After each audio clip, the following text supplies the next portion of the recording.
y a des projets pour les faire partir, mais je crois que la majorité préfère rester. Et on a eu beaucoup de témoignages de paysans qui disaient « nous préférons mourir ici que partir ». C'est terrible d'entendre une phrase pareille.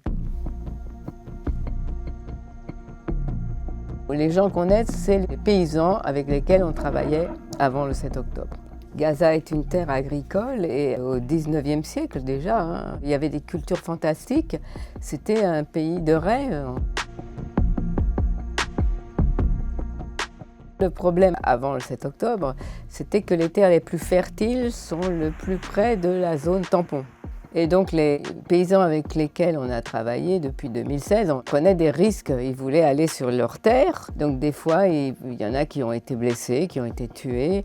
Il y avait des panneaux interdits de venir ici. Mais ils continuaient à venir travailler sur leurs terres parce que c'était leurs terres et elles étaient fertiles justement. Israël s'est approprié l'ensemble de l'eau de Gaza et la redistribue de manière parcimonieuse. Et les Israéliens pompent la nappe. Ils pompent l'eau de Gaza pour faire des piscines. Donc les Gazaouis n'ont plus l'eau dont ils ont besoin pour leur culture. C'est un Mokhtar qui a dit nous avons des cultures de melons et j'ai été demander de l'eau à nos représentants officiels, à nos institutions, ils ont refusé et donc on va perdre notre culture de melons. C'est comme ça que nous avons sollicité la solidarité française pour leur permettre de construire le château d'eau. Ça irriguait les champs qui étaient juste autour du château d'eau. D'autres paysans ont dit mais nous aussi on veut pouvoir avoir accès à l'eau. Et il y a eu donc toute une construction de canalisation. Il fallait pouvoir pomper l'eau, il y a le problème de l'électricité. C'est des plaques solaires pour faire tourner les pompes et irriguer.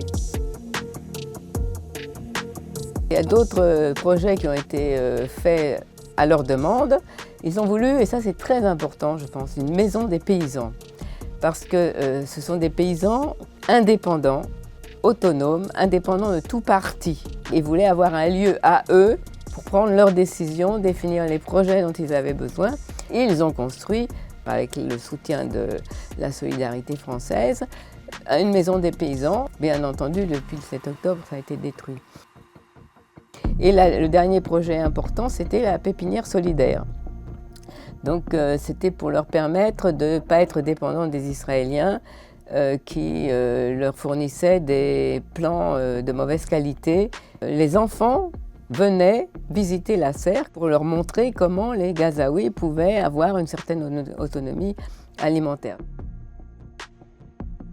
Donc le point principal de tous ces projets, c'était une petite autonomie alimentaire, puisqu'il faut se souvenir que Gaza, avant le 7 octobre, était sous blocus depuis 2007, depuis que le Hamas avait été élu démocratiquement.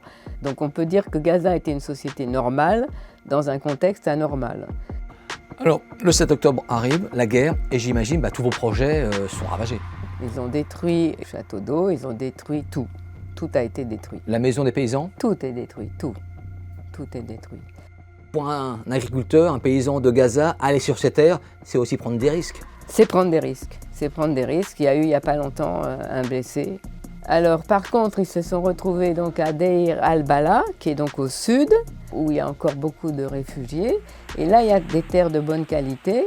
Et en octobre 2024, les paysans ont décidé de recultiver. Donc c'est pour ça qu'on a mis espoir dans notre titre.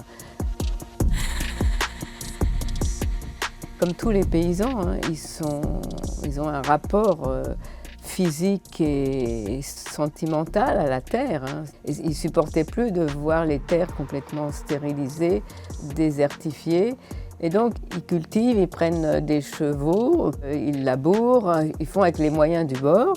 La première récolte, novembre 2024, il leur a permis de contrer un petit peu cette famine qui commençait déjà. Elle est terrible en ce moment. L'ONU a déclaré que c'était la famine absolue, qu'il y a 650 000 personnes qui sont proches de la famine. Mais il faut savoir que les projets qui ont été faits depuis le 7 octobre par notre représentant, c'est toujours de servir d'abord les plus démunis et les plus pauvres.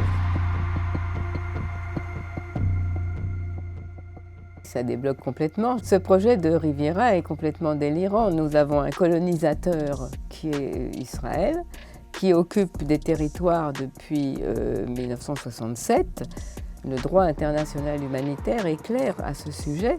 Il devrait permettre aux colonisés de se nourrir et de vivre dans la dignité, ce qui n'est absolument pas le cas.